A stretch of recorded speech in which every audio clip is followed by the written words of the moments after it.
বাংলাদেশ এতটা শক্তিশালী দেশ, কিন্তু বাংলাদেশ আর্মিটা কতটা শক্তিশালী আমরা তো কম বেশি দেখেইছি।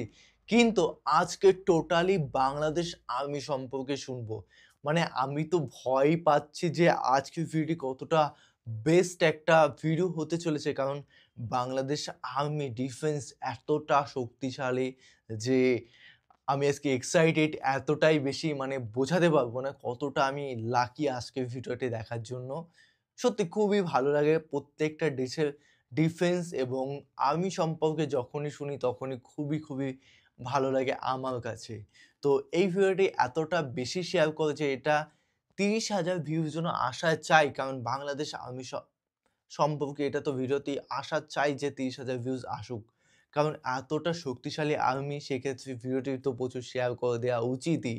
তো দেখবো চ্যানেল যদি নতুন হয়ে থাকে চ্যানেলটিকে সাবস্ক্রাইব করে দিও, পাশে থাকা বেল আইকনটি টং করে বাজিয়ে দিও, একটা লাইক করে দিও। তো চলো আজকের ভিডিওটি শুরু করা যাক।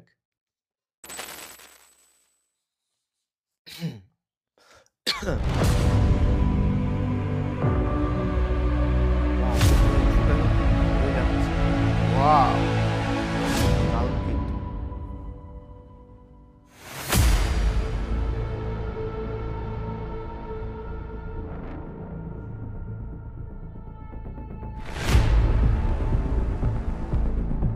ভাই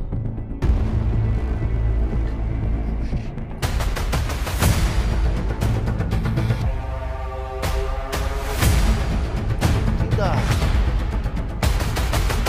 বাহ!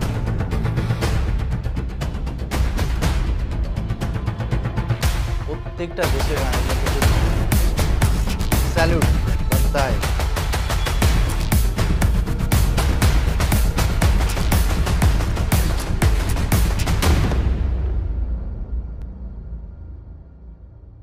ইন্ট্রোটা কিন্তু দারুণ ছিল।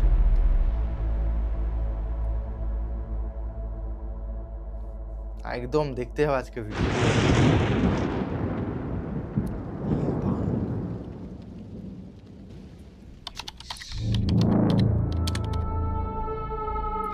ও এটা সত্য ঘটনা? ওয়াও, এটা তো সত্যি। আমি কেন সেনাবাহিনীতে? অনেকে ভাবে চাকরি, ইউনিফর্ম, সম্মান, কিন্তু আমার কাছে এটা তার চেয়েও বেশি। ভোরবেলা মুক্ত আকাশে যখন লাল সবুজ পতাকাকে উঠতে দেখি, মনে হয় আমার নিঃশ্বাস, আমার অস্তিত্ব এই পতাকার কাছে দায়বদ্ধ। অস্ত্র হাতে ডিউটিতে থাকে যেন দেশের মানুষ নিশ্চিন্তে ঘুমোতে পারে।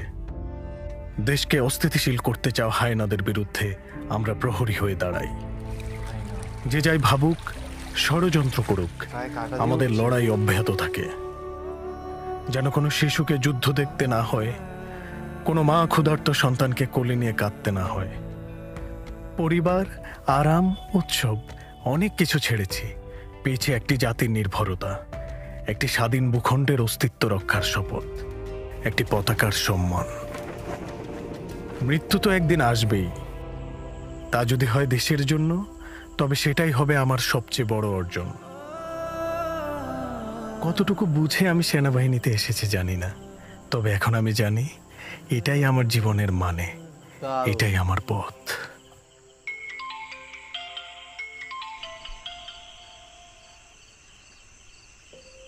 আসসালামু আলাইকুম আম্মা, কেমন আছো? ওয়ালাইকুম আসসালাম। ভালো আছি বাবা, তুমি কেমন আছো? তোমার শরীরটা ভালো? আলহামদুলিল্লাহ আম্মা ভালো আছে। বাবা কেমন আছে? এই তো আছে কোন রকম। সেদিন বললো কতদিন তোমারে দেখে না, তুমি কি বাড়ি আসবা না বাবা? হ্যাঁ আম্মা, ভাবছিলাম কিছুদিনের ছুটিতে বাড়িতে যাব, কিন্তু দেশের এই পরিস্থিতিতে কিভাবে বাড়ি যাই বলো? সাধারণ মানুষের পাশে আমরা না দাঁড়ালে আর কে দাঁড়াবে আম্মা? হ, চারদিকে যা দেখতেছি, তুমি নিজের খেয়াল রাখো বাবা।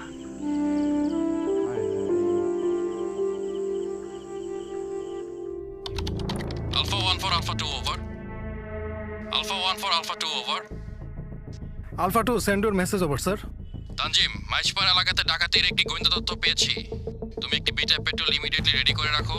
আমি আসার পর তোমাদেরকে প্রয়োজনীয় ব্রিফিং করে মাইজপাড়া এলাকার উদ্দেশ্যে রওনা করব।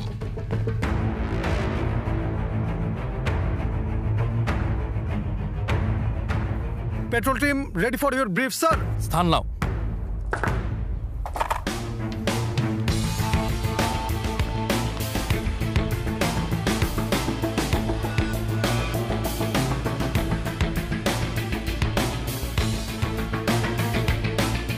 আমাদের টার্গেট এলাকায় নিরীহ জনগণের ঘনবসতি রয়েছে। কোনোভাবেই আমাদের ফায়ার দ্বারা যেন জনগণের কোনো ক্ষতি সাধন না হয়। আমরা কি আজকের অপারেশনে সফল হতে পারবো?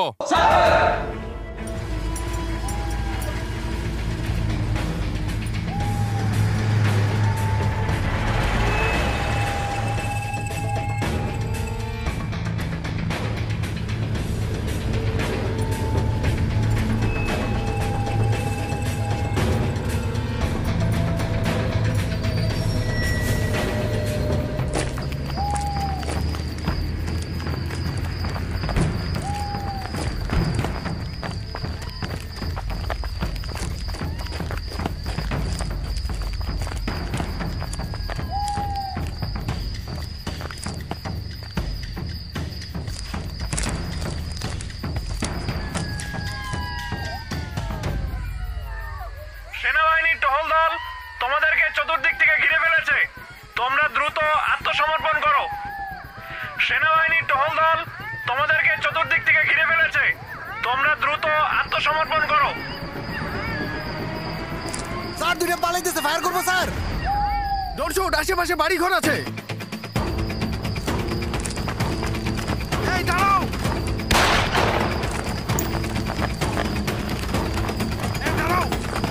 বলছি। থামো থামো।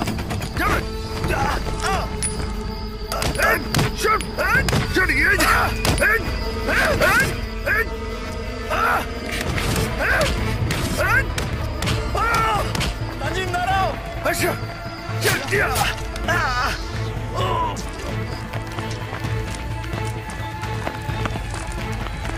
Tanzim wake up! Tanzim wake up! Tanzim wake up! First aid! First aid! Tanzim! Tanzim! Tanzim wake up! Tanzim! Tanzim wake up!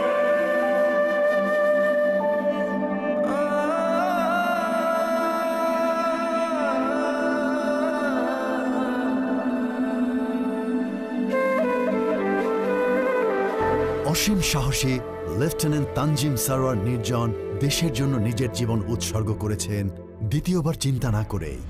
তিনি তার শপথের মর্যাদা রেখেছেন শরীরের শেষ রক্তবিন্দু দিয়ে। আমরা বাংলাদেশি বীরের জাতি। ইতিহাস বলে অন্যায়ের বিরুদ্ধে এ জাতি রুখে দাঁড়িয়েছে বারবার। তানজিমের মতো এমন অসংখ্য সাহসী মানুষেরা ঝাঁপিয়ে পড়েছিল আজ থেকে অর্ধ শতাব্দী আগে 1971 সালের মহান মুক্তিযুদ্ধে। 1971 সালের 25শে মার্চ রাতে পাকিস্তানি সেনারা অপারেশন সার্চলাইটের নামে নিরস্ত্র বাঙালির উপর গণহত্যা শুরু করে। তখন থেকেই বাঙালি সেনা সদস্যগণ পাকিস্তান সেনাবাহিনী থেকে বিদ্রোহ করে সশস্ত্র প্রতিরোধে আত্মনিয়োগ করে। পরবর্তীতে ইস্ট বেঙ্গল রেজিমেন্টের 5টি ব্যাটালিয়ন সারা দেশে সশস্ত্র প্রতিরোধ সংগঠিত করে। একই বছরের 17 এপ্রিল অস্থায়ী বাংলাদেশ সরকার গঠিত হলে কর্নেল এম.এ.জি. ওসমানীকে মুক্তিবাহিনীর সর্বাধিনায়ক হিসেবে নিযুক্ত করা হয়। তার নির্দেশে দেশকে 11টি সেক্টরে বিভক্ত করে সর্বাত্মক প্রতিরোধ গড়ে তোলা হয়। মুক্তিযুদ্ধ চলাকালীন সময়ে সংঘটিত অসংখ্য যুদ্ধে সেনাবাহিনীর সদস্যগণ বীরত্বপূর্ণ ভূমিকা পালন করে। এই সকল যুদ্ধে সেনাবাহিনীর পাশাপাশি ছাত্র সমাজ ও সাধারণ জনগণও গেরিলা যোদ্ধা হিসেবে অসাধারণ ভূমিকা পালন করে। 16 ডিসেম্বর বিজয়ের মধ্য দিয়ে রণাঙ্গনের বুক থেকে বাংলাদেশ সেনাবাহিনী গৌরবময় যাত্রা শুরু করে। 2024 সালের গণঅভ্যুত্থানের পর যখন দেশ জুড়ে অস্থিরতা, বিশৃঙ্খলা ও সহিংসতার ঢেউ ছড়িয়ে পড়ে, তখন দৃঢ়, পেশাদার এবং মানবিক হস্তক্ষেপে গোটা জাতিকে আশার আলো দেখায় বাংলাদেশ সেনাবাহিনী।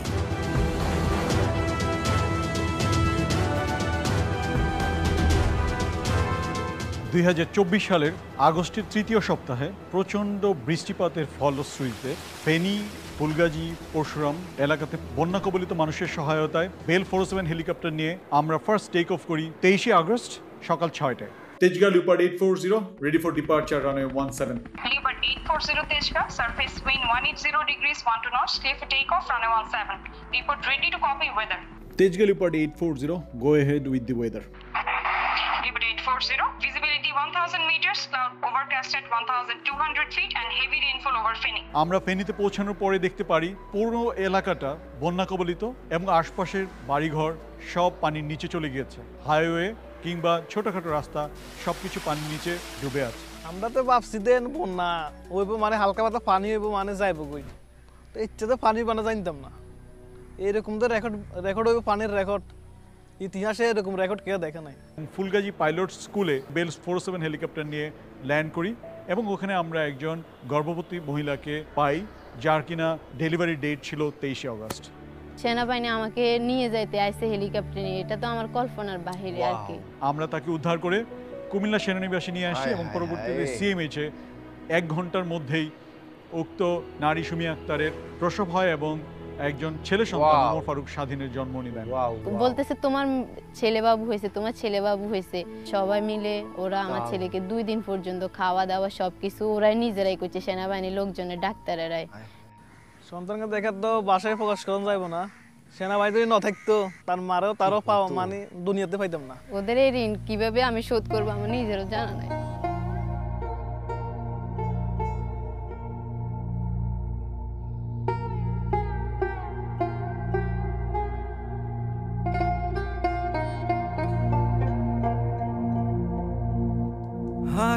হাসিয়ার কান্নায় দুর্যোগ বন্যায় মানুষের হাত হাত বাড়িয়ে জীবনের গল্পে দৃঢ় সংকল্পে সর্বদাই থাকে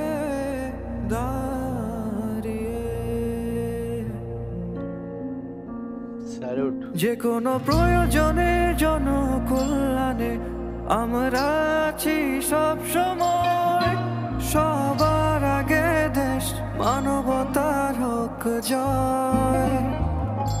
মা মাটি দেশ তোমার জন্য জীবন ধরি বাজি, তোমার জন্য প্রয়োজনে মরতে আছি রাজি। বাংলাদেশ সেনাবাহিনী প্রয়োজন হোক না যখনই, মানুষের পাশে আছে সব সময়, মানবতার হোক জয়। বাংলাদেশ সেনাবাহিনী প্রয়োজন হোক না যখনই, মানুষের পাশে আছে সব সময়, মানবতার হোক জয়। যখন আমরা জানতে পারি কুমিল্লা জেলার বুড়িচং উপজেলার ইতিমধ্যে বন্যার পানিতে তলিয়ে গেছে, তাৎক্ষণিকভাবে আমি উদ্ধার কার্যক্রম পরিচালনার জন্য কিং বাজুরা গ্রামে যাই। সেখানে গিয়ে আমি দেখতে পাই সহস্রাধিক মানুষ পানিবন্দী অবস্থায় রয়েছে। এই উদ্ধার অভিযানে অত্যাধিক পরিমাণে কষ্ট এবং নানা প্রতিকূলতার মধ্যেও যখন আমরা উদ্ধারকৃত মানুষের মুখে হাসি দেখতে পাই এবং সদ্য ভূমিষ্ঠ হওয়া নবজাতকের কান্নার শব্দ শুনতে পাই, আমরা সহজেই আমাদের সকল কষ্ট ভুলে যাই। যুদ্ধ কিংবা শান্তি যে কোনো ক্রান্তি লগ্নে দেশের মানুষের পাশে থাকতে আমরা দৃঢ় প্রতিজ্ঞাবদ্ধ। সেনাবাহিনীর সদস্যরা যখন দুর্যোগ মোকাবেলায় মাঠে কাজ করছিল, তখন তাদের পরিবারের সদস্যরাও পর্দার আড়াল থেকে মানবিকতার হাত বাড়িয়ে দেয়।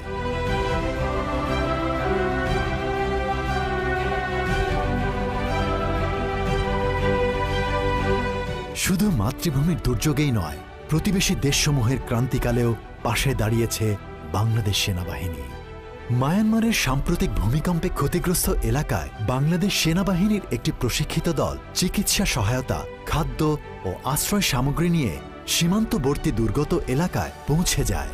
এই উদ্যোগ পারস্পরিক সহযোগিতা ও মানবিক দায়িত্ববোধের অনন্য উদাহরণ হয়ে ওঠে।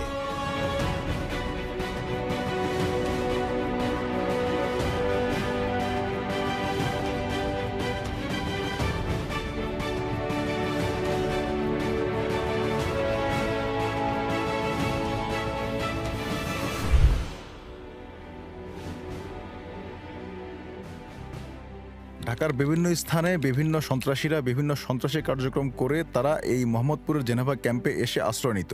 এই মিথটা তাদের মধ্যে কাজ করত যে জেনেভা ক্যাম্পের ভেতরে কোনো আইন শৃঙ্খলা রক্ষাকারী বাহিনী ঢুকতে পারবে না। এর কারণ হচ্ছে 1972 সালের পর থেকে 2024 সালের আগ পর্যন্ত আইনশৃঙ্খলা রক্ষাকারী বাহিনী কখনো জেনেভা ক্যাম্পের ভেতরে গিয়ে কোনো অভিযান পরিচালনা করেনি। আমরা যখন বিষয়টি লক্ষ্য করতে পারি তখন আমাদের ফার্স্ট টার্গেট জেনেভা ক্যাম্পে করি। এটার ভিতরে গিয়ে আমরা প্রচুর অস্ত্র পেয়েছি, বিশেষ করে প্রায় 50টির মতো ককটেল ও পেট্রোল বোমা পেয়েছি। আমরা ওই সময়ে 2টি রিভলভার, কিছু অ্যামুনেশন পেয়েছি এবং সেই সাথে আমরা দেশীয় ধারালো অস্ত্র প্রায় 70টির মতো পেয়েছিলাম। এটি ছিল আমাদের প্রথম অভিযান এবং এই অপারেশনের ফলে আমরা কিছু শীর্ষ সন্ত্রাসী, কয়েকজন গডফাদারকে আমরা গ্রেফতার করে আইনের আওতায় আনতে পেরেছি। এছাড়াও আমরা জানতে পারি যে নিউ মার্কেটের কয়েকটি দোকান থেকে বিভিন্ন বড় বড় সামুরাই ছুরি গোপনে বিক্রয় ও সাপ্লাই দেওয়া হচ্ছে। অতঃপর আমরা নিউ মার্কেট এলাকায় বিভিন্ন দোকানে অভিযান পরিচালনা করে প্রায় 1000টির কাছাকাছি সামুরাই ও ধারালো অস্ত্র উদ্ধার করি, যা ডাকাতি এবং ছিনতাইয়ের কাজে ব্যবহৃত হতো বলে তথ্য পাওয়া যায়। সন্ত্রাসীদের জন্য বাংলাদেশে কোনো নিরাপদ স্থান থাকবে না, সেইভাবে আমরা বিভিন্ন অভিযান পরিচালনা করে আসছি এবং সেভাবে অভিযান পরিচালনা করব। আমি বলে দিচ্ছি, আপনাদের জন্য সময় হচ্ছে 7 মিনিট। 7 মিনিটের মধ্যে রাস্তা ছেড়ে সাইডে গিয়ে দাঁড়াবেন, আলাপ আলোচনা করে একটা ডিসিশন নিবে, ঠিক আছে? সেদিন ছিল শুক্রবার, সকাল 10টার সময় আমার কাছে প্রথম ফোন কল আসে যে গাজীপুর চৌরাস্তা থেকে 500 মিটার উত্তরে একটি ফ্যাক্টরি শ্রমিকরা ঢাকা ময়মনসিংহ মহাসড়ক অবরোধ করেছে। ঘটনাস্থলে পৌঁছে আমি দেখতে পাই একদিকে এই দেশের সাধারণ জনতা যারা এই রোজার দিনে রোজা রেখে এই কাঠফাটা রোদে জনভোগান্তির শিকার হচ্ছেন, আরেকদিকে এই দেশেরই সাধারণ জনতা আমার শ্রমিক ভাইরা বেতন বোনাসের দাবিতে রাস্তা অবরোধ করে রেখেছেন। এই অবস্থায় আমি উভয় দিক বিবেচনা করে রুলস অফ এঙ্গেজমেন্ট অনুযায়ী প্রথমে তাদেরকে সতর্ক করি এবং একটি সময় বেঁধে দেই যেন তারা রাস্তা অবরোধটা ছেড়ে দেন। কিন্তু আমার কথা শুনে কথা শেষ হওয়া মাত্রই তারা রাস্তা ছেড়ে দিয়েছেন। তারা এই যে আমার ইউনিফর্মকে বিশ্বাস করেছেন, আমার প্রতিষ্ঠানকে বিশ্বাস করেছেন, বাংলাদেশ সেনাবাহিনীকে বিশ্বাস করেছেন, এটাতে আমি গর্বিত। জনগণের সাথে আমাদের এই যে আস্থার সম্পর্ক, এর মূল্য দেওয়ার জন্য আমরা সর্বদা প্রস্তুত রয়েছি। একই সাথে দায়িত্ব যখন দেশের, পিছু হটার প্রশ্নই ওঠে না।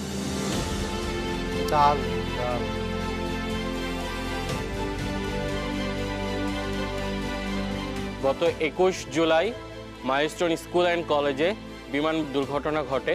আমরা আমাদের ক্যাম্প নিকটবর্তী হওয়ার সুবাদে আমরা প্রথম সেখানে উদ্ধার কার্যক্রম পরিচালনা করি।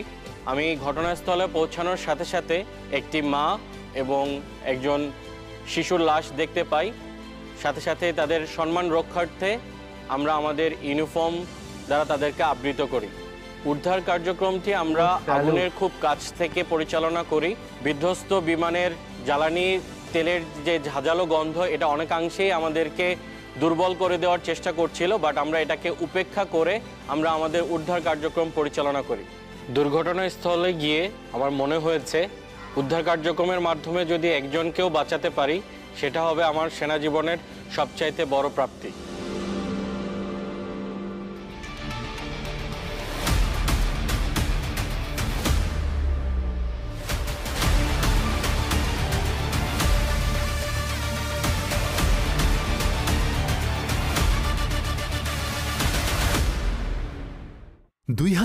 সালের 5 জানুয়ারি রাজবাড়ী সামরিক প্রশিক্ষণ এলাকায় অনুষ্ঠিত হল বাংলাদেশ সেনাবাহিনীর অন্যতম বৃহৎ ও বাস্তবসম্মত ম্যানুভার এক্সারসাইজ অনুশীলন বজ্র আঘাত। 55 পদাতিক ডিভিশনের আয়োজনে এই অনুশীলনে অংশ নেয় একটি পূর্ণাঙ্গ পদাতিক ব্রিগেড গ্রুপ। ট্যাঙ্ক, এপিসি, কামান, পদাতিক, কমান্ডো, ইঞ্জিনিয়ার সহ সব আর্মস এবং সার্ভিসেসের সমন্বয়ে গঠিত এই অপারেশনকে আকাশ থেকে সহায়তা করে বিমান বাহিনীর যুদ্ধবিমান ও আর্মি এভিয়েশনের হেলিকপ্টার। অনুশীলনে উপস্থিত থেকে মাননীয় প্রধান উপদেষ্টা সেনা সদস্যদের পেশাদারিত্ব, সাহসিকতা ও আভিযানিক দক্ষতার ভূয়সী প্রশংসা করেন। প্রশিক্ষণে যে সর্বোত্তম কল্যাণ, এই বার্তায় ছড়িয়ে দেয় এই মহড়া। এক্সারসাইজ টাইগার লাইটনিং 2025 24 জুলাই থেকে 30 জুলাই 2025 পর্যন্ত জালালাবাদ সেনানিবাস সিলেটে বাংলাদেশ সেনাবাহিনী ও যুক্তরাষ্ট্রের প্যাসিফিক আর্মি কমান্ডের যৌথ অংশগ্রহণে এক্সারসাইজ টাইগার লাইটনিং 2025 অনুষ্ঠিত হয়। এই মহড়ায় মার্কিন যুক্তরাষ্ট্রের নেভাডা ন্যাশনাল গার্ডের 66 জন এবং বাংলাদেশ সেনাবাহিনীর প্যারা কমান্ডো ব্রিগেডের 100 জন সদস্য পারস্পরিক সহযোগিতা বৃদ্ধিতে অংশ নেন।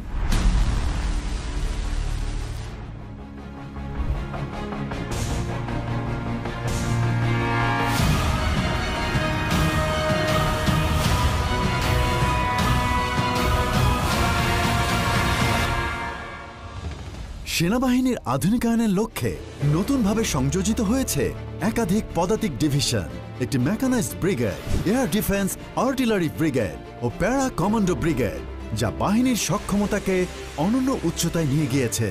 আর্মি এভিয়েশনকে পূর্ণাঙ্গ রূপ দিতে যুক্ত করা হয়েছে অত্যাধুনিক MI-171SH হেলিকপ্টার, কাসা C-295W পরিবহন বিমান এবং বায়রাক্তার TB2 ড্রোন।